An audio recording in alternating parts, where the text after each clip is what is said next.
There is one small but awesome modification that we've done on every single UTV build here at Fueled UTV, and it makes a huge difference. It's not big tires, light bars, or turbochargers. It's these, the NRP Shock Reservoir High Volume End Caps. These are available for 2 and 2.5 inch nitrogen Fox shocks. In this video, we'll go over why we love these end caps so much and how to install them on your machine. Let's go.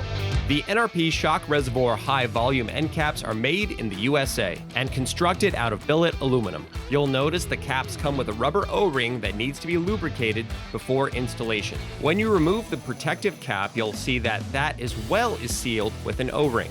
The cap includes a standard Schrader valve, making filling and adjusting your nitrogen pressure very simple and easy. The long Schrader valve is in a recessed hole, making it fully accessible. All right, guys, we're here with Tanner, the shop manager of Fueled UTV. Tanner, do you want to go over why you love these, why you recommend them to pretty much every customer, and why we put them on every one of our builds? Stock, these machines come with a needle valve reservoir. Low capacity, and the way it works, there's a rubber pellet that you literally shove a needle through to charge the nitrogen. We've found that it's not something you can rely on. We've found brand new machines have 110 PSI in the shocks, no miles on them. Down from just sitting there? Down, or maybe never charged correctly to begin with. Okay. A lot of customers like manipulating that pressure, you know. A more aggressive guy might run up 225 even PSI. We really like the NRP caps for a lot of reasons. One, you get a little more capacity. It's okay, Sweet. it's okay. So anyways, we like them for a lot of reasons. You get a little more capacity. Yeah. You go to a actual Schrader valve instead of a needle valve. Right. Another added bonus to the NRP is not only would a Schrader valve have to fail, but the cap itself is O-ring sealed. So you'd have to have, it's like double protected, you know? Two things would have to fail to lose that nitrogen. Very easy to charge.